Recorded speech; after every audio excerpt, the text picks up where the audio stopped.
Hello, everyone. Welcome back to That Was the Week, my weekly summary of tech news with my old friend Keith Teare, the publisher of That Was the Week newsletter. We usually end with his X of the Week, but we're going to start there. The subject of his newsletter this week, he writes his editorial about dreams and nightmares, and he begins with an X of the Week from the VC Doug Leone, who is announcing that he's going to vote for Donald Trump in the coming election as a VC. Tell me about this X. Why, Keith, you led with it?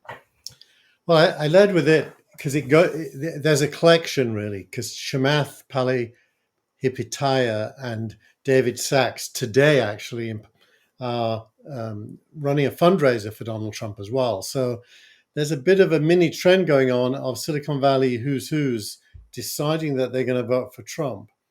Doug Leone is an extremely well thought of Sequoia capital investor who has in the past been pro-Trump and then deviated, said he was not going to vote for Trump, and now he's gone back.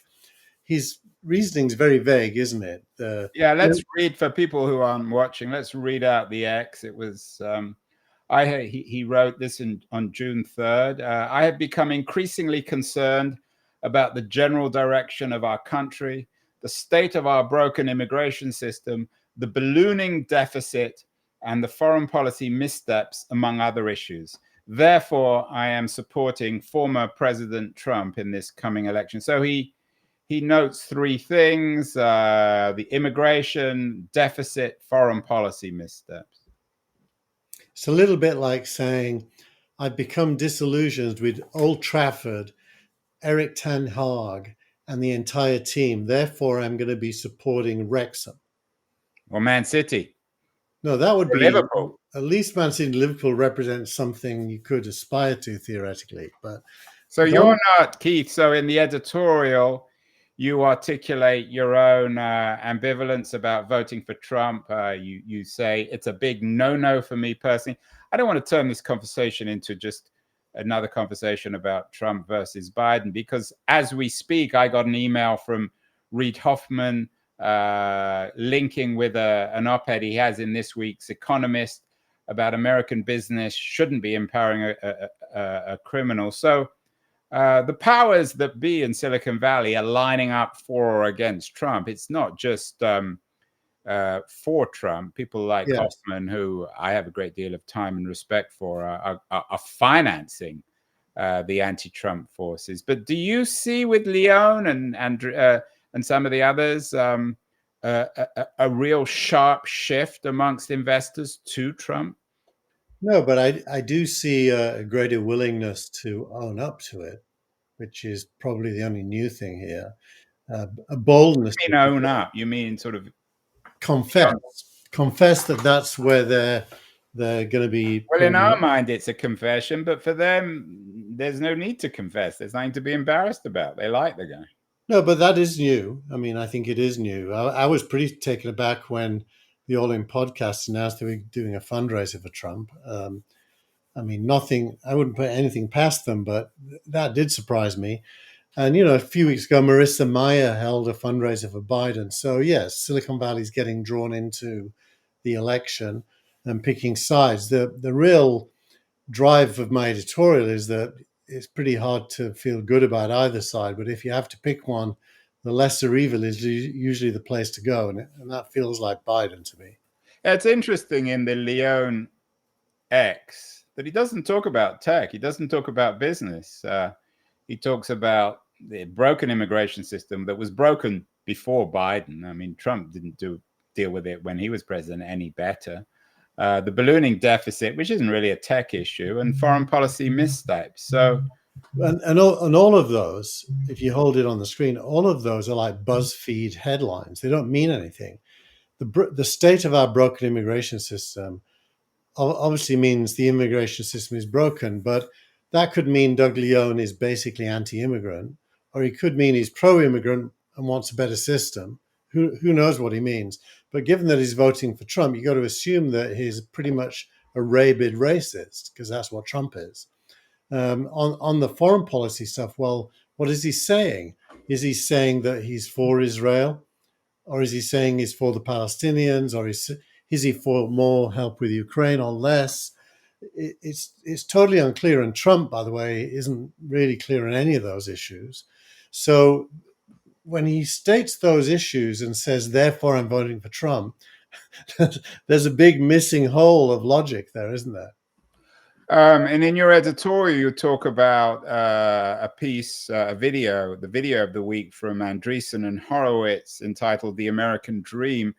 Are Andreessen and Horowitz, are they pro-Trump, and do they link the crisis of the American dream with the policy of the Biden administration?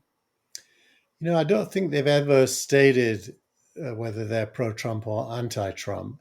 Their American dream narrative is tied to an investment strategy they call American dynamism, which is basically what happened after the New Deal. It's kind of the New Deal, but in a new age, where they're looking for a new industrial revolution, in quotes. It's really an AI revolution and a digital revolution. And they're looking to the government to be a big investor in that, as well as private capital. They are often going on about socialism and communism as a problem, which is really just using labels to define the Democrats. So they're definitely not, strongly pro-Democrat in any way whatsoever. What I like about what they say is they focus on doing things with money and technology, which I think is getting close to the real story that needs to be discussed. And it seems one of the things that Trump and Biden are both on the same page when it comes to China. They're both in an odd way statists. I mean, Biden's invested massively in the state and chips policy, investment in the environment. Trump is certainly no neoliberal. So is there a big difference in terms of tech policy? I'm assuming that Trump also, if he comes back to power, won't be particularly friendly to big tech, to Google, to Facebook, to Amazon, to Apple. Yeah, they're rhetorically they try to sound different, and Biden's giving back students some of their debt. He does do some things that are different to what Trump would do, but they're very close on foreign policy. They're very close on immigration. They're very close on the economy. So the big issues they're quite close on. I think abortion is one where Biden feels very different, and I'm on his side of that one. And there's no tech angle on that one, I assume. It's not a tech angle, but it is a social angle, and so I think guns, rhetorically they're different, but actually in practice not that different. Yeah, but let's keep it on the tech, Keith, because otherwise. Well, on tech, I think. What about on his investment in the so-called chips bill? I mean, is that recognized? Is it real? What's the take in Silicon Valley when you and your wealthy VC friends get together in Palo Alto? Are you muttering about the absence of investment in innovation in America, or applauding it, or critiquing it? Well, the CHIPS Act is basically a huge expenditure to compensate for the fact that there's a trade war with China and that Taiwan may or may not be a trusted place in the future. So it's really a foreign policy decision more than it is a technology decision. And I'd be surprised if Trump doesn't agree with it, because he's an economic nationalist as well. They're both pretty isolationist. They're both anti-free trade in this period, at least. So, I don't think the CHIPS Act is really a technical decision. In terms of technology, Biden is more anti-tech than Trump. Biden clearly, yesterday, the FTC and the Department of Justice announced a new investigation of NVIDIA, Microsoft, and OpenAI, which didn't make the newsletter because my cutoff time happened and then it happened. But that is very much a Biden, Elizabeth Warren, Lena Khan initiative. Your friend Lena. Exactly. And Trump is Biden. So, Keith, you're not You said voting for Trump is and I want you to wear your tech cap because I don't want to turn this That's into what we do. That's what we do. So you're saying voting for Trump is a big no-no, but you're not particularly keen on Biden. I've always thought of you as a kind of left libertarian. Might you be interested in RFK if he began to articulate a more sane libertarian approach to innovation? Who would you like to see? Who could excite you? You don't like Trump. Biden doesn't excite you. Where might you write a check, for example? I think anybody that understands how to rebuild a declining economy, and it's really about innovation. It's the New Deal for 2025. But Biden would claim he's done that. He's poured masses of money into infrastructure, environmental innovation, into green tech. I don't think so. I think he's put money into railways and building bridges and roads. For America to survive as the most wealthy country on earth, it really has to leapfrog the newly developing technological economies like China and the rest of Southeast Asia. And if it doesn't, it will become like England, which is a nice place to visit, which used to be number one, but is now not. And I don't see a politician picking up on the themes that Andreessen and Horowitz are talking about and doing really practical things to make that real. In fact, on AI, they're doing the opposite. They're trying to slow it down, if not destroy it through regulation. It's hard to feel optimistic about the government. So I do end up being a libertarian. And these days I find it very hard to define left and right, to be honest. What does it mean to be a libertarian? It means believing in human beings, technology, and innovation, and not really believing in government, which is sad because I want to believe in government. I do believe the government of the people, for the people, and by the people is the ideal. I don't think we have it. Yeah, when I hear you say, well, I don't believe in political categories anymore, it perhaps suggests a man who in his youth was left and now is right and is not willing to acknowledge it. But maybe I'm being unfair. So I want to move on to some more hard tech news of the week, Keith, but give me just briefly a couple of things that you would like to see happen that's doable. Maybe in terms of AI, you're not in favor of aggressive regulation, but you have to acknowledge that there's a need for some regulation. One of the stories this week is about OpenAI employees warning of advanced AI dangers. Still, the OpenAI company, I want to get to that in a second, is, I wouldn't say in crisis, but certainly there's a great deal of controversy. Isn't it important to call on the impact of this? And there is a role for government. Well, what I'd like to see is absolute free trade in tech between the whole world, including China. I'd like to see shared research and open source research so that human beings collectively can move faster to make good things. I would absolutely disagree with the employees and former employees letter. I think they're basically not representatives of the future. They're kind of like scared little children. I don't believe there's any danger at all with AI. I think it's made up. Again, some people might say, well, these people have been working with it. You haven't. So they have every right to call out its dangers. Well, I work with all kinds of things that I don't understand. And they're typically doing very specific jobs. They're not the big thinkers that invented the whole thing. Well, some of the senior people have left. One of the stories that I was particularly intrigued with this week is you include it in the newsletter. I think I sent you the link. Is a Wall Street Journal. I don't know if it's a hatchet job on Altman, but the title is "The Opaque Investment Empire Making OpenAI's Sam Altman Rich." It makes him look pretty slimy. What do you make of this piece and the increasing media hostility to Altman? Yeah.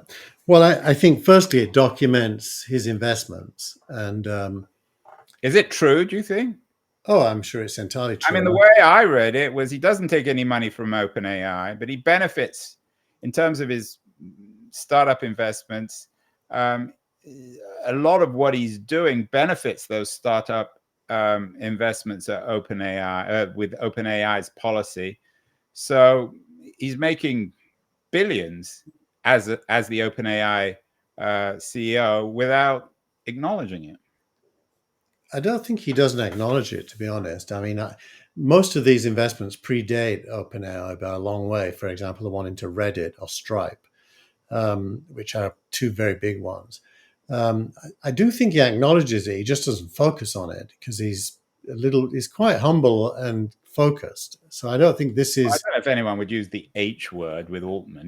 He's focused and incredibly smart. I don't think there's anything. I mean, there's a sort of a faux humility about Well, him. he doesn't boast in the same way that Jason Calacanis does about all the investments he's made. You Yeah, know, because he's a success and Jason isn't. Uh, Jason's a but loser. that said, honestly, I think this article makes him look like a genius. To be honest, he's built up a fantastic Yeah, several I billion agree. dollars. He is a genius. I think. Well, I don't think there's any doubt. You've always had a great deal of admiration. I mean, in a more broad sense, though. I mean, Tim Cook wasn't a VC before he became CEO. The CEO of Google. These are not VCs. Can one be a VC, an accelerator investor, and be the CEO of a company and not have these massive conflicts of interest? Well, I'd split it up a little bit. So, firstly, Sam is part of a culture, especially at Y Combinator, where it was normal for individuals to invest personally in companies that the organization also invested in. Gary Tan, the current CEO of Y Combinator, created Initialized Capital. He started life as a photographer at Y Combinator and started making his own investments in companies he liked. So there is this kind of culture which Y Combinator is, I think, quite unique, but not it's not the only example, but there's not many of them where individuals could make personal investments. And Sam eventually ran up against that when he left Y Combinator to run OpenAI. Um, it was obvious that he'd been doing both, and he had to make a choice. And so, And I mean, we had that tweet from Paul Graham last week yeah, clarifying. exactly. So, is it wrong? I think most venture funds would say yes. They wouldn't like Yeah. individuals to make personal investments. Is it unethical? Well, not if the entity acknowledges it and is okay with it. I didn't say it was wrong. I just think it's leading to one kind of disaster or another. Although, of course, Jeff Bezos made an enormously successful investment as CEO of Amazon in Google in what, 98, 97. So it can be done. It's quite common, to be honest, Andrew, for founders to invest in other founders, and that's more of a positive culture when you're helping them. And the whole concept of an angel today in the Valley is really founders investing in founders. Do you think that the media, though, and the Wall Street Journal's always been reasonably hostile to Silicon Valley? Do you think the media's turning on Altman? Is he becoming the bad boy? We've all forgotten about Zuckerberg. There's no longer Jobs or Gates to kick around. So has Altman become the new superhero of Silicon Valley? He's a hero to some people. It goes back to this whole EAC versus um, altruism thing. So there's a divided camp. Radical altruism, the Sam Bankman-Fried scam, right? Yeah. So there's divided camps, but it does feel to me. I mean, you're a fellow Brit, so tell me if you agree with this. But in Britain, as it began to relatively decline, it was quite common to pile in on successful people. And America didn't used to be like that.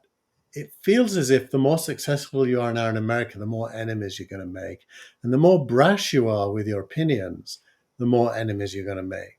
So, this whole idea of the American dream that Andreessen talks about, where you champion the attempt to change things, and kind of not hero worship, but at least applaud the attempt, that seems to be in the rearview mirror. Who are the heroes today? Well, It may be true on Altman, although I don't want to have another Musk conversation, but I think Musk is beyond the pale. I think he's a profoundly I mean, I know you prefer him certainly to me, but I think he's a profoundly objectionable character. I mean, he's genius. Yeah, but we don't. You're right. You're right, but Andrew, and I would agree with you on that. But do we really judge him mainly by that? I think you've got to, if you're going to do that, you at least have to judge him on SpaceX, PayPal. Yeah, it's true.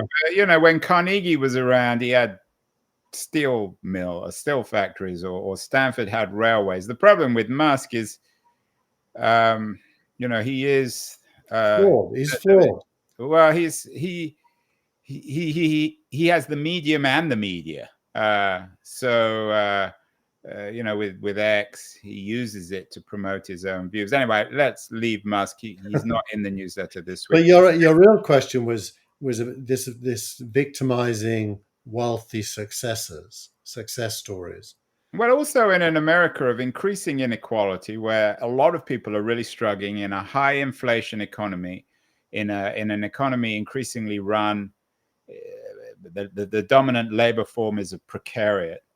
When you read about these multi-billionaires, Musk or Bezos or Altman, worth 10, 50, 100 billion, it's very troubling. It's not a critique of them. It's a critique of the system. A handful of these people have the same wealth as 95% of the rest of Americans. So there's but Andrew, if you ask yourself, how did they get there? It wasn't by cheating. They got there actually because the world became smaller during the globalizing impact of the internet from the mid-90s. The scale of people who could buy products and services grew to billions. And so suddenly with mobile and with the cloud, you have these enormous companies which nobody planned. It's the accident of history is that you get big fast if you do something that people want. You and I have done reasonably well out of this too. I think for many Americans, it's just, firstly, they don't understand it. And secondly, these people behave badly. They behave like movie stars. They say stupid things in public. Yeah. They have unimaginable wealth. But yeah, I mean, look, I'm not suggesting that they're not oligarchs. They didn't do some deal with a police state and got rich that way. Yeah. Let's move on, Keith. What else? It's been a fairly slow tech news week this week, which allows us to talk more broadly. Any other stories? The NVIDIA story hitting 3 trillion. Will NVIDIA eventually crash? Will they be the Cisco of the AI age? Well, it's worth knowing NVIDIA's revenue is profit is about 60 billion. Apple's is 400 billion. And NVIDIA is worth more than Apple because it's growing fast. Currently, at least. Currently worth more than Apple, even though they're the world's second most valuable company after Microsoft. Astonishing. Yeah.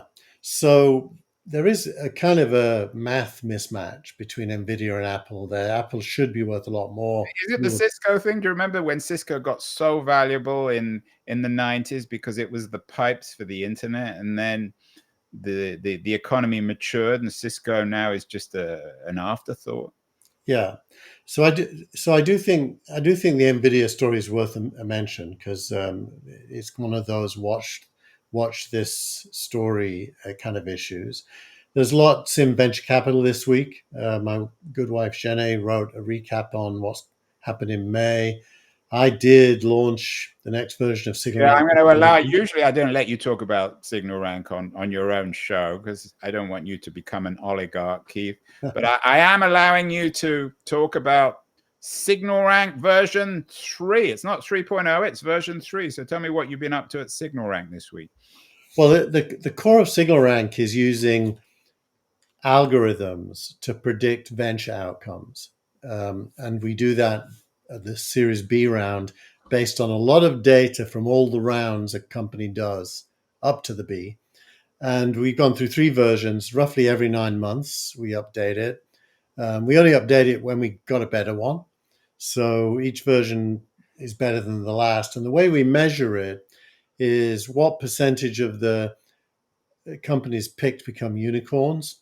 What is the average gain on your money over 5 years?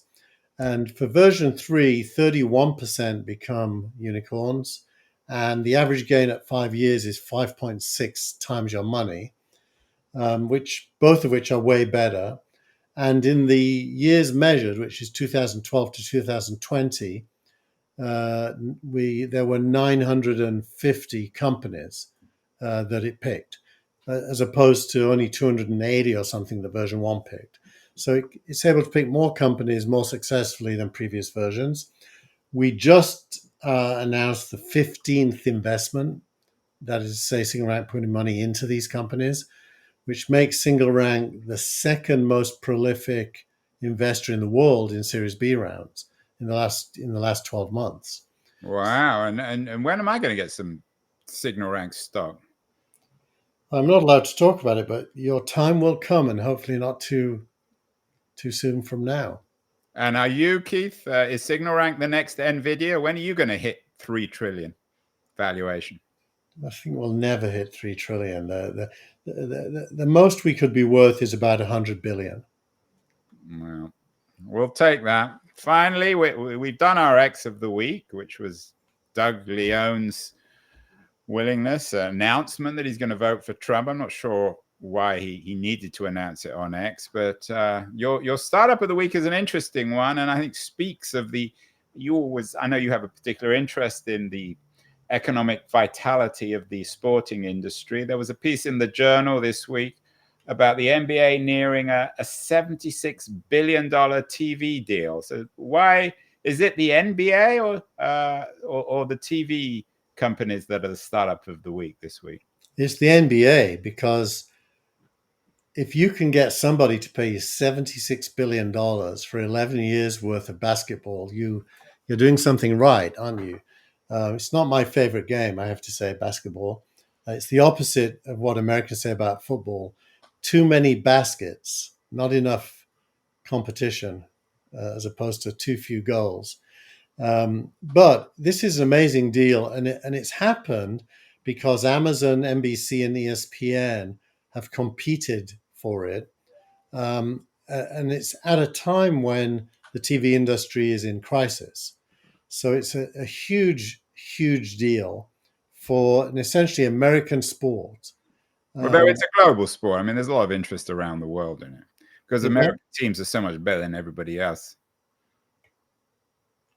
Right, but it doesn't really compare to football, soccer. So what's the English Premier League? What's the value of their TV deal comparatively? If the NBA got a $76 billion deal, what should the Premier League be getting? Well, exactly. The Premier League equivalent over 11 years would be something close to 10 billion. So only 1/8 of this number. So they're underselling the Premier League by a lot. You should run it, Keith. And why is this a tech story rather than a media story? Will we be able to watch quote unquote TV online? Will most of this stuff get streamed? Yeah, absolutely will. ESPN is moving to being primarily streaming, and that's already true, of course, with Amazon. So this is going to be streaming. Well, finally, Keith, I know you're an expert and a lover of American basketball. Who's going to win between Dallas and Boston? Do you care? I don't care, but I'll always go for the Catholics. So I'll go with the Celtics. You're going to get yourself into trouble. So the Catholics over the Dallas team. Oh, the Dallas team, I don't know what they are. Are you anti-Marc Cuban, who's Jewish? Is this Keith the anti-Semite here? No, but Texas, it's got to be Seventh-day Adventists, something like that, right? Well, most people hate Texas, don't they? Well, that was the week, Keith. Not a lot of news, but we know now that you're not voting for Donald Trump. You're voting for Biden, not thrillingly. Doug Leone is voting for Trump. Reid Hoffman is voting for Biden. Not a lot of news this week. We'll see you next week when we hope that Signal Wank will have gone public and we'll all be celebrating with billions of dollars. So have a good week, Keith. We'll talk next week. Bye-bye.